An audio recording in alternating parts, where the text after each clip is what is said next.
बिस्मिल्लाहिर्रहमानिर्रहीम। अच्छा, आज हम न्यूमेरिकल देखेंगे 2.3 एंड 2.4। अच्छा, 2.3 के अंदर देखो, एक कार है the velocity of 10 meter per second. Car की वेलोसिटी कितनी है? 10 मीटर पर सेकंड। अच्छा, अभी तक हमें उसने ये नहीं बताया है कि यूनिफॉर्म वेलोसिटी है या वी आई है या वी एफ है, तो इसलिए हमें भी कन्फ्यूजन है। It accelerate eight 0.2 metre per second. अब एक्सेलरेट का मतलब क्या होता है कि उसका एक्सेलरेशन इंक्रीज हो रहा है, तो इसका मतलब ये उसकी इनिशियल वेलोसिटी थी। इनिशियल वेलोसिटी के बाद ही जब भी एक्सेलरेशन का लफ्ज़ आएगा तो इसका मतलब वेलोसिटी में चेंज है। तो एक्सेलरेट का मतलब होता है वेलोसिटी में इजाफा।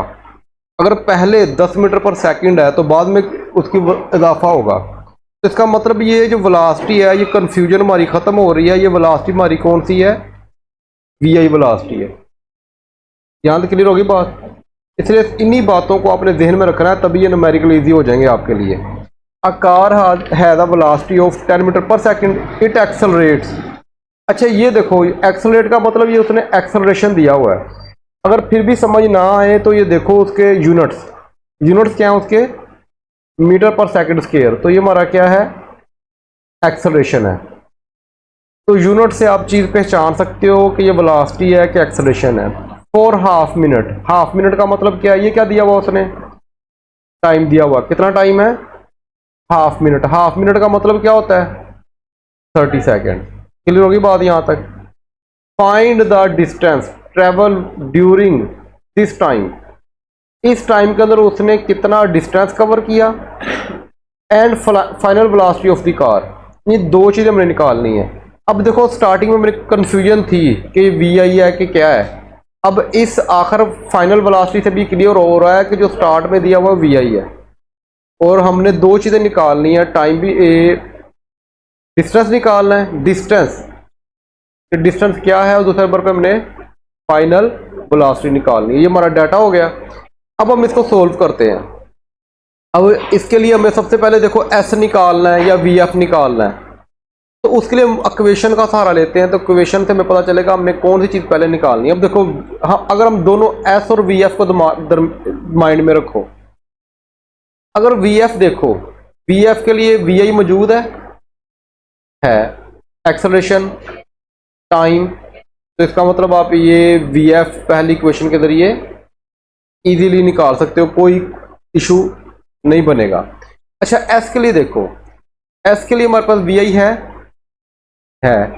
टाइम है, एक्सेलरेशन और टाइम। तो इसका मतलब आप ये पहली और दूसरी इक्वेशन यूज करो और आपका एस भी निकल आएगा और वी एफ भी निकल आएगा। थर्ड इक्वेशन में देखो, थर्ड इक्वेशन में भी आप कुछ नहीं निकाल सकते, क्योंकि थर्ड इक्वेशन में ना तो हमारे पास एस है ना ही हमारे पास वी एफ है। तो लिहाजा पहली और सेकंड इक्वेशन ही यूज करो, इसके जरिए आपकी चीज़ें निकल आएंगी। तो सबसे पहले हम यूज करते हैं फर्स्ट क्वेश्चन। क्या निकालने के लिए? V F. तो बेटा, सबसे पहले जब भी आपने न्यूमेरिकल करना है तो उसका पहले आपको माइंड में होना चाहिए कि आपने क्या करना है। रट्टे लगा के नहीं जाना कि सोचते रहो पहले कि कौन सा न्यूमेरिकल है और क्या होना है। तो इसको कॉन्सेप्चुअल ही ध्यान में रखना है। डाटा ले लो। डाटा लेने के बाद तीनों क्वेश्चन बेशक आप लिखो साइड पे, और देखो कौन सी क्वेश्चन यहाँ पे फिट बैठती है। जब आप तीनों क्वेश्चन लिखी होंगी ना, तो आपको डिसाइड करना आसान होगा, सिलेक्शन करनी आसान होगी। ठीक है? तो वी एफ हमने निकालना है। वी आई कितना है? 10, एक्सेलरेशन 0.2 और टाइम 30। बाकी सिंप्लीफिकेशन है, दोनों को मल्टीप्लाई कर दो, 6 आ जाएगा, और प्लस कर दो 16 metre per second. V F आ गया हमारे पास। अब हमने क्या निकालना है? एस। तो इसके अंदर थर्ड भी लग सकती है, सेकंड भी। हम सेकंड यूज कर लेते हैं। तो एस निकालना है। वी आई कितना है? 10, टाइम 30, हाफ, एक्सेलरेशन 0.2 और टाइम 30। स्केयर लिखना है। ये अक्सर बच्चे गलत कर देते हैं, स्केयर लिखते ही नहीं है, आगे करते रहते हैं, बाद में जवाब ही नहीं आता। तो लिहाजा ये स्केयर लाजमी लिखना है। इस स्केयर की वजह से आपके बहुत सारे न्यूमेरिकल गलत होंगे। अच्छा, ये मल्टीप्लाई करो 300। अच्छा, इसको 2 को 0.2 पे डिवाइड करो तो 0.1 नहीं रह जाएगा, और 30 का स्केयर 900, और 300 प्लस 90 कितना हो जाएगा? 390, और फासला या डिस्टेंस का यूनिट क्या होता है? मीटर। तो दोनों चीज़ें हमारी आ गई। अच्छा, यहाँ तक कन्फ्यूजन, कोई प्रॉब्लम? यहाँ तक क्लियर है? अच्छा, नेक्स्ट चले फिर हम।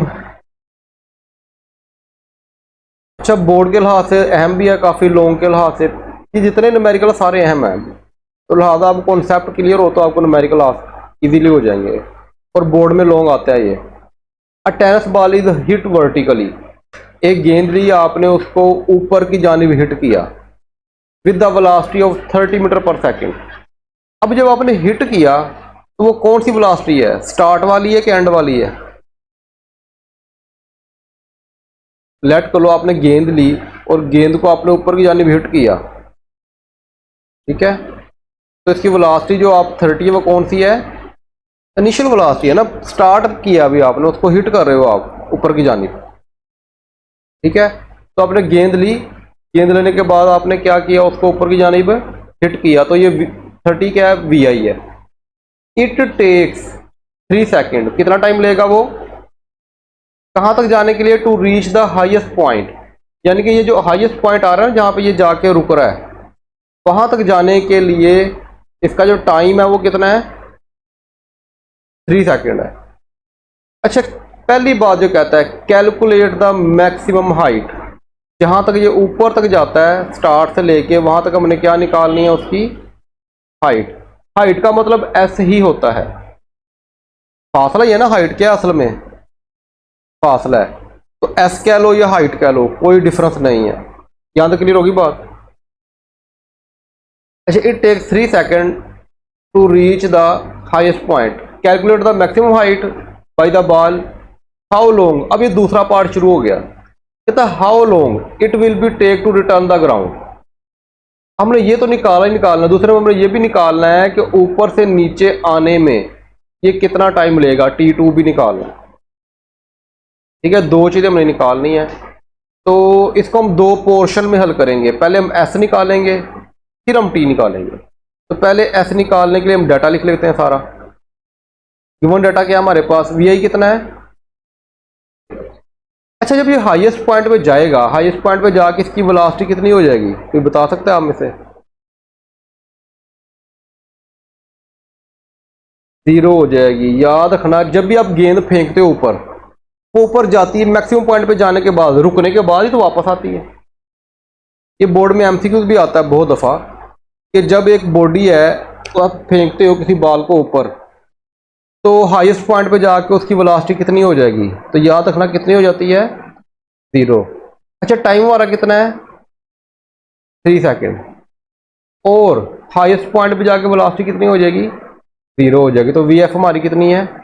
0। अच्छा, अब जो सबसे अहम सवाल, जब गेंद नीचे से ऊपर जा रहा है तो उसकी ग्रेविटी क्या होगी? वैसे पढ़ा हुआ है, आखिरी टॉपिक है ये सेकंड चैप्टर का। अच्छा, असल में चलो एक और चीज़ है, यहाँ पे हम एक्सेलरेशन यूज नहीं कर रहे, हम यहाँ पे ग्रेविटी का लफ्ज यूज कर रहे हैं। तो जब भी कोई चीज़ हवा में होती है, मैंने बताया था वो ग्रेविटी यूज करते हो वहाँ पे। जमीन पे कोई भाग रही है तो उसके लिए ग्रेविटी यूज नहीं होता, उसके अंदर एक्सेलरेशन यूज करते हैं सिंपल। जिस तरह हमने पीछे देखा है, गाड़ी चल रही है, कोई और प्रॉब्लम है, तो उसके अंदर वो सिर्फ एक्सेलरेशन यूज कर रहा है। लेकिन जब कोई चीज़ हवा में गई, उसने क्या लफ्ज यूज किया? ग्रेविटी। अब पहले तो मुझे बताओ ग्रेविटी की वैल्यू कितनी होती है? ग्रेविटी कितनी? 10 मीटर पर सेकंड स्क्वायर। इसका मतलब एक्सेलरेशन और ग्रेविटी का यूनिट सेम है, तो इसका मतलब एक्सेलरेशन और ग्रेविटी एक ही चीज़ है कि चेंज इन वेलोसिटी है। अच्छा, 10 मीटर पर सेकंड स्क्वायर, ये तो ठीक है। अब गेंद नीचे से ऊपर जा रही है, सवाल ये पैदा होता है कि ग्रेविटी पॉजिटिव है कि नेगेटिव? बताओ जी जल्दी। ग्रेविटी पॉजिटिव है कि नेगेटिव है? जब कोई चीज़ नीचे से ऊपर जाती है तो ग्रेविटी पॉजिटिव होती है कि नेगेटिव होती है? हमेशा याद रखना ग्रेविटी क्या होगी आपकी? नेगेटिव होगी। जब भी कोई चीज़ नीचे से ऊपर की जानिब जाती है तो याद रखना उसकी ग्रेविटी हमेशा क्या होती है? नेगेटिव होती है। क्यों नेगेटिव होती है ये बता सकता है कोई? ये वैसे एक्स्ट्रा क्वेश्चन। गुड, शाबाश। वेलोसिटी कम होती है, देखो ना वेलोसिटी स्टार्टिंग में कितनी है? 30। तो वेलोसिटी कम होते होते यहाँ पे क्या हो गई, तो इसका मतलब वेलोसिटी में क्या हो रही है, कमी आ रही है। जब भी वेलोसिटी में कमी आती है तो एक्सेलरेशन क्या होता है, पॉजिटिव होता है नेगेटिव होता है। अगर आपको एक्सेलरेशन की डेफिनेशन पॉजिटिव और नेगेटिव एक्सेलरेशन याद है कि नहीं, एक्सेलरेशन नेगेटिव होता है। जब भी वेलोसिटी में कमी आती है एक्सेलरेशन क्या होता है, हमेशा नेगेटिव होता है। ये बात आप माइंड में फिट कर लो। तो ग्रेविटी भी तो एक्सेलरेशन ही है, तो इसका मतलब ग्रेविटी भी जब वेलोसिटी कम हो रही है तो ग्रेविटी क्या होगी, नेगेटिव होगी। अगर रट्टा लगाना है तो रट्टा सिंपल है, जब भी कोई चीज़ नीचे से ऊपर जाती है ग्रेविटी नेगेटिव, जब ऊपर से नीचे आएगी तो पॉजिटिव, ये रट्टा है। लेकिन कॉन्सेप्ट क्या है कि वेलोसिटी कम हो रही है, जब ऊपर से नीचे आती है तो वेलोसिटी ज़्यादा होती है। देखो ना, जीरो वेलोसिटी जब नीचे को आएगा तो वेलोसिटी बढ़ना शुरू नहीं हो जाएगी। तो बहरहाल ये एक्स्ट्रा बात थी, आगे चलते हैं। हमने क्या निकालना है, पहले नंबर पे एस निकालना है, हाइट निकालनी है। तो अब देखो, मैंने ये फार्मूला लिया v f equal to v i plus g t. मैंने ए नहीं लगाया, क्या लगाया है, जी लगाया है। एक्सेलरेशन खत्म कर दिया, उस जगह पे क्या लगा दिया, ग्रेविटी लगा दी। जहां पे ए था वहां पे आपने क्या लगा देना है, अब ग्रेविटी लगा देनी है। तो सेकंड क्वेश्चन में देखो जी आ गया की जगह पे, और थर्ड में भी 2a s होता है, 2g h हो गया। और s की जगह पे क्या लगाना है आपने, h लगाना है। बाकी कोई चेंजिंग नहीं है, कोई इशू नहीं है। अच्छा, सवाल पैदा होता है कौन सी इक्वेशन लगेगी। देखो, मैं वी आई पता है, वी एफ भी पता है, टाइम भी पता है, ग्रेविटी भी पता है। तो अब एच के लिए या तो दूसरी लगेगी या तीसरी लगेगी, पहली तो लग नहीं सकती। क्या लग सकती है पहली, क्यों नहीं लग सकती, उसमें तो एच है ही नहीं। एच होगा तो वो लगाएंगे, तो लिहाजा हमारी या तो थर्ड लगेगी या सेकंड लगेगी। तो उसके लिए एच के लिए हम लगा लेते हैं सेकंड। तो वी आई देखो कितना है हमारे पास, 30, टाइम 3 है, हाफ, ग्रेविटी -10 आएगी और टाइम 3 का केयर आ जाएगा। अच्छा, आगे इसको सिंप्लीफिकेशन है, 90 हो जाएगा। इसको डिवाइड करोगे 10 पे, प्लस माइनस माइनस 5 और 3 का स्क्वायर 9, तो 45 हो जाएगा। और हाइट कितनी आ गई हमारे पास, 45 मीटर। कॉन्सेप्चुअल क्लियर हो गया, बाकी सिर्फ सिंप्लीफिकेशन है। समझ आ गई बात की यहाँ तक। अच्छा, नेक्स्ट हमने क्या निकालना है, नेक्स्ट हमने निकालना था आपका T2। क्या निकालना हमने, तो अब आप ना पुराना डाटा भूल जाओ, अब आपने दोबारा नया डाटा लिखना है और पुरानी बातें भी भूल जाओ। अब अगर गेंद ऊपर से नीचे आ रही है, ऊपर से, तो इसके लिए वी आई ऊपर क्या, ऊपर वी आई होगा, नीचे क्या होगा, तो ऊपर वी आई कितना है, पहला सवाल 0 है, क्योंकि ऊपर जब गेंद खड़ी थी क्या थी, 0। तो अब देखो वी आई क्या ऊपर 0, मैंने 0 नहीं लिखा वी आई। अब टाइम हमने निकालना है, ठीक है। और ऊपर से जब नीचे आती है कोई चीज तो ग्रेविटी क्या होती है, पॉजिटिव। क्लियर हो रही है सारी बातें। अच्छा, हाइट कितनी है, 45 मीटर। अब आपने देखना तीनों क्वेश्चन में से कौन सी क्वेश्चन लगती है, तो हम क्या करेंगे, अच्छा तीनों क्वेश्चन में से जो क्वेश्चन हमने वो ढूंढनी है कौन सी लगाएं, तो आप में से बता सकते हैं हमने टी निकालना है, तो कौन सी क्वेश्चन लगाएं। पहली देखो वी आई पता है, वी एफ नहीं पता, तो वी एफ बताया नहीं हुआ उसने, तो पहले नहीं लग सकती, थर्ड भी नहीं लग सकती, सेकंड ही लगेगी। दोबारा सेकंड लगा दो, तो सेकंड क्वेश्चन यूज करेंगे। अब वैल्यू तो पुट करो, हाइट कितनी है 45, वी आई 0, T2 वो मालूम करना है, प्लस हाफ, ग्रेविटी अब पॉजिटिव होगी 10 आ गई, और T2 मालूम करना है उसका केयर। अब ये तो 0 हो जाएगा, 45 वैसे का वैसे ही। अब ये 10 पे 2 डिवाइड करो, 5 हो जाएगा, T2 का केयर हो जाएगा। अब ये 5 मल्टीप्लाई इधर आके 5 को 45 पे डिवाइड करो, क्या आएगा आंसर, 9 आएगा। 9 इक्वल टू T2 का स्क्वायर हो जाएगा। अब मैंने T2 निकालना है, मुझे स्क्वायर चाहिए, नहीं, तो क्या करूंगा मैं, दोनों साइड का